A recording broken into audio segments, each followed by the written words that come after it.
Matod pa matagtaw adunay gayoy tagsa-tagsa ka gihap ikahadlukan. Sa English gitawag kini phobia. O gitagaan kini kahulugan nga nagpasabot o hilabihan nga kahadlok sa usa ka butang o kahimtang. An extreme and irrational fear of aversion to something. Adunay karalaing matag sa phobia, no? Kanang may nga natin phobia, no? Kanang tawanan na phobia. Adunay phobia sa kabayo, no? Nadiligod mo sa kay kabayo, kay mahadlok siya na kay tunay experience ang natagak niya sa kabayo. No? Gitawag siya or hippophobia. No? Sa taas nga lugar. No? Na ako gitawag o acrophobia. No? Sa hayag. No? Mahadlok siya sa naidang hayag kayo. Tungod kay nasa experience na nga diya sa kahayag, no? Pagkatime no nga dili sa makalimot. Mao na nga mahadlok siya kung daghang kayong hayag. Una po'y may phobia po sa ngit-ngit na di mahadlok. No? Di siya makatog kung ngit-ngit. Mao na nga iyang pasigaw ng suka. Tungod kay kanang sa ngit-ngit na sa experience nga siguro nahadlok siya o na isang experience nga dili unforgettable nga na kung sa iyang memory nga hadlok din sa ngit-ngit. Gitawag siya escotophobia. Sa kwarta nga di mo ito kwarta kay gi-accuse no kawatan nya ako'y tao mahadlok mo ito kwarta di ko mahadlok ka na isang 10 pesos 100 pesos ni hatid di mo di ko mugunit kay mahadlok siya kay i-accuse siya nga nangawat i-accuse siya nga nangakaw kwarta nagili iya no mao na nga tao nga may phobia sa kwarta gitawag siya chrematophobia ukuban pa no magsun atong gisaulog karon ang Pentecostes ang dakong hitabo sa nagpadayag nga sa buhing presensya sa Santissima Trinidad. No? Sa tuwing Evangelyo, gihulakway ang pagkunsa ni Jesus sa mga tinunagan ng hadlok tungod sa pagpanglutos ng gibuhat sa mga Hudiyo human si Jesus misakit gilang sa krus. No? No? Ang mga experience sa mga first disciples of Jesus Christ during the time after the resurrection, no, kay panglutos man ni sila, mao na hadlok na sila. Hadlok mo tipon-tipon kay basig naay makita nila, basig pamatyon sila, no, mao sila nago sila sa kalawak. Mo sa itong panahon karon, no, mahadlok na ta nga mutipon ngadto sa atong mga isikataw, atong mga silingan, kay basig na kanang imong silingan may COVID-19 na siya, basig matakdan ka, no. Mo na akong experience karon nga bisita ko sa balay sa akong mga parishioner, no? Nga di magaling mo gunit, hadlok mo gunit kay basig kaniyang kamot na si virus, no? Nga wa man yung tanan, di ba? Ang transmission sa virus through breath or imong giubo ka o nangwang ka, no?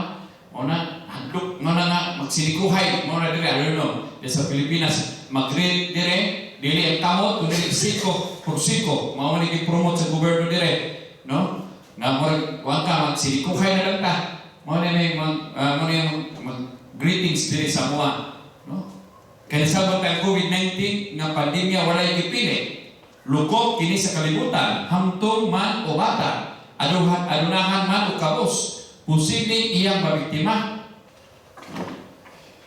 Mao na ang mga debate na to karon natay mga kahadlok, phobia, no? Makita nila tao nga nay mask, basig na siya maoy na siya virus, no? Kaya hadlok na kung ubo, matakdan ta, no? Mao na nga ubo na karon si Pratumas, anyway, ang ubo mga years na siya tutuloy sa allergic, no? Mao na magkisunan ko. Mao po ni gibati sa mga Hudiyo. Mga dili na sila magtipok-tipok, no?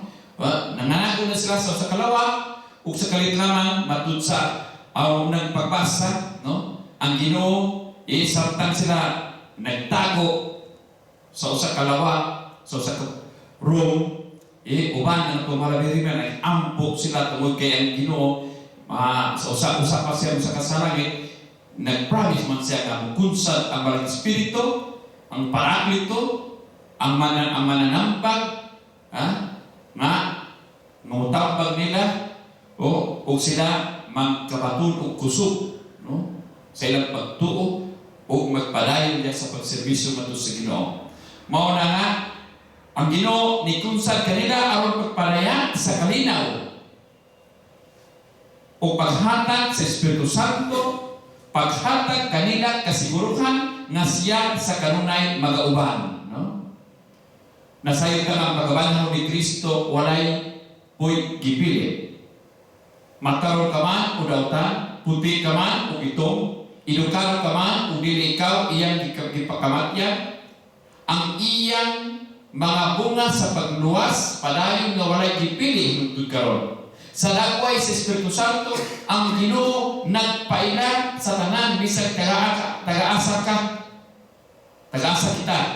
Sama sa unang pagbasa, ang kaayo sa Ginoo mapakita sa mga tao matimanon kay wala sa krisis karon. Mao kita makasinabot tungod kay pareho kita hagit nga giatubang. Mao nga makaambo unta kita nga usa lamang kita kalawas, usa ka pamilya sa katawhan sa tibuok kalibutan, usa ka gikanan, usa ka parurungan. Mao na atong bation kanang may igsoon diha na isolated, no? Tungod lagi sa COVID-19, no?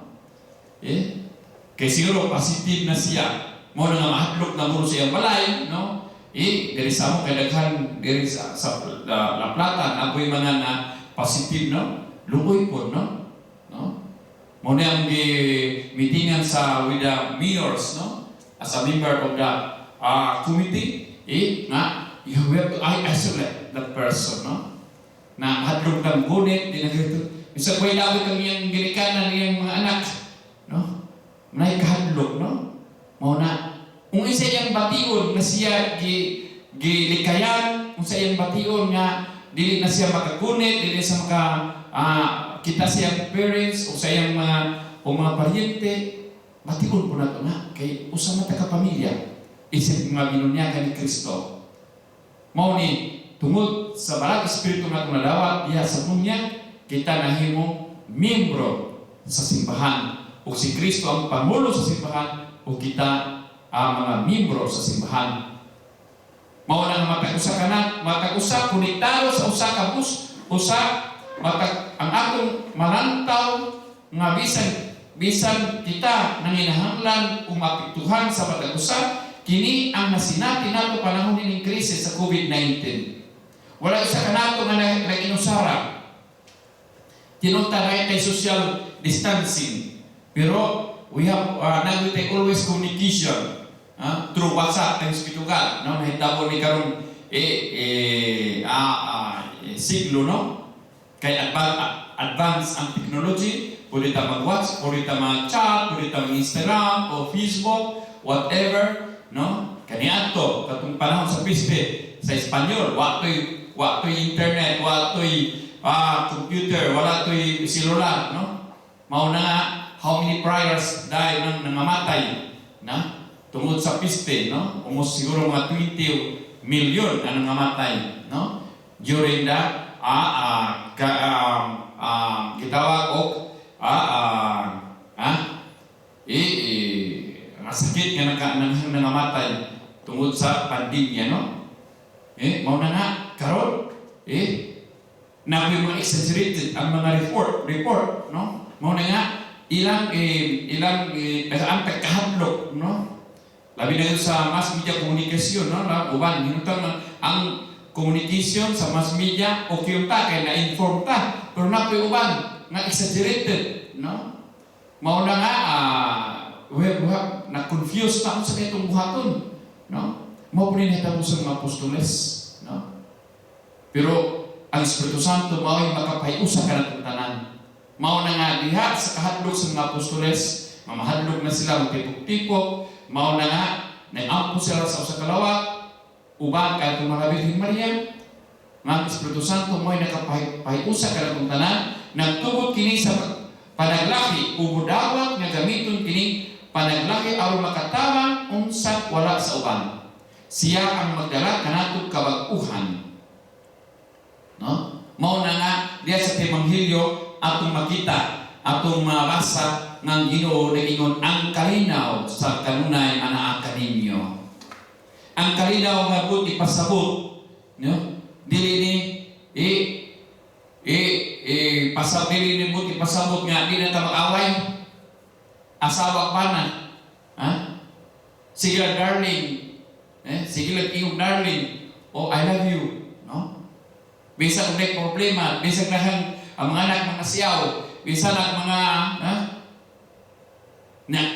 kayo lagi kalinaw, di kita away, no? Alam whatever, no? Ato ipadayang itong bukmas sa pusa. Dita musika, dita magugubot, kay maghigugma na kita, maghigugma ay kalinaw. Pero ang imong kasing-kasing naglagot ni ka, tungod kay imong banad, ugay mo uli, unya, sige imong asawa, sige lang, during sa pagpangaon, one time na mo aliran mo, kay sige lang kunit sa iyang computer, sa iyang chat, sa iyang cellphone, no? Apil mo ng bana, usahay mo po na siya, no? Tungod lagi kay, siguro, kung na-addict sa cellphone o na-addict sa gadget, no? Unya, mau na nga usahay magka sinumpake. Dili lang sa pamilya, sa community. Mau nang community, wagoy perfect ka community. No? As a Paris Spirits, how many times na experience ko hangtod alas 12 among reunion, tungod kay dahang mga province within the Paris. Debate, singkahay, usay insulto, mana? Unya mana? Buto pasabot ng atong pamilya, atong community, wala ulang po. Dili sa imo niya na. Dihapit sa mga apostoles, nasalita na si Pedro, Pablo, na sila yung mga weakness, no? Mao to nga, tungod kay si San Pablo, gusto man siya nga tulion ang mga Gentiles, no? Mga Hintil, no? Nga kanunta palihura man sa mga Kristiyano sa pagtuturo ni San Pablo gusto man niya, no? Pero sa mo to gitawag Council of Jerusalem, no? Council of Jerusalem aron sabutan nila ang panaglantugi, ang panagkadaiya na mga opinion mahitungod sa evangelization. Mao pa rin hitabo sa simbahan. That's why night council, Council of Trent, Council of Ephesus, Council of Vaticano II, aron managsabot, no? Kay diha mukunsa naman ang Espiritu Santo aron magka iusapan. Ang kalinaw nga gipasabot sa Ginoo sa mga ibang sa atong Ebanghelyo karon, ngayang gi-promise ngadto sa mga apostoles mao ang pagbag-o sa kinabuhi. No? Mao ang pag-usap sa kinabuhi. Mao na nga kadtong gibuhat sa mga feminist, kadtong gibuhat sa mga during the wartime between the US and Vietnam. Daghan kayo ng gawas sa mga plaza sa Amerika, no? We want peace, no? Gusto na mo ang kalinaw, mga bandira, uros ng kalinaw. Ihulong na ang pagbomba sa Amerikano ngadto sa Vietnam, na mga Vietcong tao nga namatay. Ihulong na. Of course, we have to ato na siyang suportahan. Nga, ihulong na unta ang gira, ihulong na unta ang mga panglutos, no? Pero ang kakapait, kadtong mga tao nga sigit-sigit peace, kalinaw. Mao gyapon mga tawhana dito sa plaza, dito in front of the Washington DC, in front nga nagsigit-sigit nga kinahanglan i-approve ang aborto. Kinahanglan kami mga bayan magpakasal kami. Kinahanglan katong mga kinahanglan i-legalize ang abortion. Muna. Kinahanglan nga dahang mga immorality, no? Nga, kanang mga tawana. Mo na gusto kalinaw. Mo na gusto kita kapayapaan, kalinaw. Nagsigit-sigit po nga pagyo ng mga bata diha sulod sa tiyan sa mga nanay. Katong mga dalaga nga na magdusan, i-aborto siya. Dili na siya mga kiksunan ko ang buti pasabot kay kalinaw. Kay sugwahin na sa mga pagtulunan sa Ginoo. Ang gingon sa Ginoo kalinaw, pagbago, no? Conversion. Mao ni ang buti pasabot nito sa Ginoo. Kung kita magbago ta sa atong kinabuhi. Kung gusto ka magpuyo sa kalinaw, kinahanglan baguhon nimong kinabuhi. Unsa man pagbago? Pareho ng mga born again, na? Yung tanang, praise the Lord, yung kinabago ko sinag kaniadto, babaero ko kaniadto, palakubog ko, miyatin ko Life Spirit Seminar, o nadawat na akong Espiritu Santo, ni Kibuloy, nadawat na ako, ni Almida, nadawat na ako, kay Soriano, nabago na ako, tungkol kinabasa na ako sa Biblia. No! Mao ka, kay si Maralo nagtulo na ako, nangon niya akong buhaton. It's not really a conversion. Tungkol kay, Tinsbito ka, nakabasa ka sa Biblia. Pero ipuyan imong Biblia. Ngano imo mahimaraw ito na itong mahal Birhen Maria? Ngano imo mang buwako ng image of Our Lady?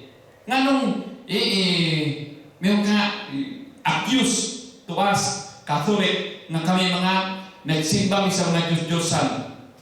Huh? You are accusing us? No?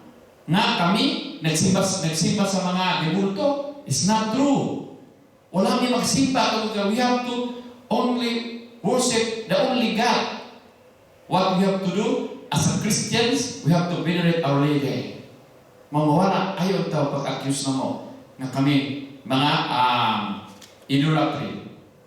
Tungkol kay nagsimba mi sa mga Diyos-Diyosan. It's not true. No? Ngayon accuse mo na nga, magkiksunan ko ni Kristo. Wala ni. Wala ka magbago sa iyong kinabuhi. Tungkol kay nagpuyo, kihapon ka sa makalibutan, diha sa imong pangadawat lang. Ang gingon sa Ginoo magbago sa kinabuhi. Diha. The first thing that you have to do, you have to confess your sin. Mabitaw gingon sa palang kasulatan sa Evangelyo karon. Nakadubog man siguro mo kung sa gingon sa palang kasulatan, no? Nga dawatan yung Espiritu o pasaylo ninyo ang mga sala sa mga tao. Kaya pasaylo kini, kung ang ilang mga sala, dili ninyo pasaylo, dili usap kini ang pasaylo. Magkiksunan mo rin kung ikaw nagkasala ka. Magbago ka sa iyong kinabuhi, ngadto sa simbahan. No? Pangumpisal sa pare. Naanay dingon sa walang kasulatan, nakita pisal sa pare. Mato dire, kinahanglan, muduol ta. Kaya mga apostoles, itugahan man sila sa Ginoo. O kahong nga makapasaylo sa iyang ngalan. Dili sa ngalan sa pare. May tanga ka ng pare, babae, mo ka na siya, chipoy ng pariya, ka ng pariya, sugaror man na, ayun ka ng pariya, palahog ka na. Dili na ito tanaw ng iyang pagkatao, pero siya kipili sa Ginoo. Mao man na, naama na. Tradisyonal, no? Sa tradisyon, pinagi sa imposition of the hands, no? Diya sa pagpandong sa obispo namo. Ang obispo nakadawat ko na siya o power, no? Through the successor of the apostoles. Muna, no? Nga kami isang makasami, pero ang aming ministeryo calling from our Lord as disciples because of our imposition hands during our ordination. Mao na makiksunan ko. Nga, in the name of Jesus, I absorb yourself in the Father, the Son, and the Holy Spirit. Mao na, kung ikaw ay pasaylo ka, tungod sa imong pagbago sa imong kinabuhi, pinagi sa absolution, gipasaylo ka sa Ginoo. Mao na, sacrament of the confession. Kung nato mga ipapilis ang mga born again, o ba mga wala ang kasabot din. Daghan yun kayo, nga wala na ito masabtan, mo na kinahanglan kitang tanan, no? Mga binunyagan, munta, maningkamot nga makapamalando o magpuyo sa kinabuhing Diyos nun, uban sa panabang sa Espiritu Santo. Ang Espiritu Santo mukunsat matago sa kanato, aron kita mahimong usaka maayong Kristiyano. Atong tigpatalawala, atong mga Birhen Maria, manalawan ng Espiritu Santo o kaniyang buhat para nato nga mahimutang santo, mahimutang balaan, no? Mo si Jesus naghatag kanato sa Espiritu Santo nga iyang gibuhubo sa atong makasing-kasing, ginasugdan nato ang atong mga klase sa pag-ampo. Dali Espiritu Santo puna ang kasing-kasing sa mga manumao matuuhon ug halingay din kanila ang kalayo sa ugma. Niyan ha si Jesus sa paghatag kanato sa Espiritu Santo ang atong kinabuhi matuntulan sa Dios, mabuhi sa Dios o mapakaon sa Dios. Sa atong Panginoon ng Kristiyanos Espirituhanon, mao gayud kana ang ipasabot ang Kristiyanos usa ka kakinsaan kung persona nga nag-isip o naglihok nunot sa Espiritu Santo. Sa sulat ngadto sa mga taga Roma ginaingon, gibobo sa Dios ang iyang gugma sulod sa atong makasing-kasing o pinaagi sa Espiritu nga gasa sa Dios kanato. Ang Espiritu Santo ang gasa sa labanhaw nga Ginoo nga naghimo sa panimalay niya diha kanato. Naglinis, naglandag, nagbago, nagpausab kanato kay naghimo kini kanato nga nag-ambit sa kinabuhi mismo Dios nga mao ang gugma. Tungod nini ang Kristohanon nga kinabuhi gibuhi sa Espiritu ug sa mga bunga nini. Gugma, kalipay, kalinaw, pailog, kaluoy, kaayo, pagkamantilunanon, pagkamapausanon, pagkamapinunganon sa kaugalingon. Mao nang gitawag og bunga sa Espiritu Santo, fruit of the Holy Spirit, natong madawa. No? Kung wala kay gugma, tungkol kay naay man kasilag, na kay pagluig, no? Kung karon na ka masulubod tungkol sa pagkamatay sa mga mahan, pagkamatay sa mga mao na wa kay gyud kalipay, no? It's against the fruit of the Holy Spirit, no? Mao na nga unsa man ang gisulti sa Espiritu Santo kanato, ang Dios nahigugma kanimo, nangandoy siya sa imong kaayuhan. Tugutan nato nga tultulan sa Espiritu Santo. Tugutan nato nga siya pagsulti sa atong makasing-kasing o pag-ingon nini nga ang Dios gugma. Nga siya nagulang kanato, nga ang Dios nahigugma kanato, isip matud nga mahan. Tinuod nga nahigugma siya kanato o kini gisulti kanato sa Espiritu Santo. Ato magpaminawon ang kaluoy ug sa pasaylo, ang kinabuhi sa pare ug sa ingon sa seminarista o himunta ang tanan nga mga Kristiyanos usa ka kinabuhi sa pagpaminaw nga makarunayon sa Espiritu Santo. Kung atong pag-ampo sa atong pagsugod sa matag kalihukan nato, maunta ang atong sangpiton. Bien Espiritu Santo, no? God Holy Spirit, no? Bene Santo Espiritu, repleturum corda fidelium et tui amores et ies engem ascende. No? Maunta niya itong umalika o Espiritu Santo, ug ibanwag ang langit ng silaw sa imong kahayag, amahan sa mga kaus, dighatag sa mga gasa, sa mga kasing-kasing masiga ng kahayag. Ikaw mawang maglilipay labing himpi, sa kalan untang is binating dinapit. Pahulayanan kainhi sa talang kabudlay, sa kainit tigbugnaw, sa kapulaanan tiglipay, ubulahang kahayag, tubaga ang kasing-kasing. Sa imong katawhan nga, kanimo nagatuo, kung ang tao wala sa imong grasya, kawalan siya kapudli. Mawala siya nala. Hugasi ang mahugaw, ang ugat bisbisi, unya ang tanang nasabnang tabali, ang hisala at turtuli, ang matig at humuka, o ang mabugnaw na kalag initan, ihatag sa nagatuo kanimo, ang iyong pito kagasa sa sagrado. Ganti sila tungod sa mga buhat na maayo. Hatagi sila sa kamatayon na sa kaluwasan masiguro. Igasa nila ang langit ng kawalakanan nga nagkalungtad hangtod gayud sa kanturan. Pangayon na ito sa tumalawin ni Maria sa kuning panaba, kay siya man napuno sa Espiritu Santo. Kung kita mo nga mapuno sa Espiritu Santo, magkinabuhin Diyos nun, magpausanon, mahigugmaon, maghihataon, mulangtad sa tunan sa kuning panaba. Mao na mag-amputa, no? Miyerkules pangayon nato kay siya man tinubdan, no? Siya may sumbanan sa kinabuhi sa iyang mga hiyas kay siya napuno man sa Espiritu Santo. Budamot ta sa iyang panamang o kita makabatun ta kinabuhi Espirituhan kay Diyos no nga mauni ang maka ato nato sa biralian sa langit. Amen.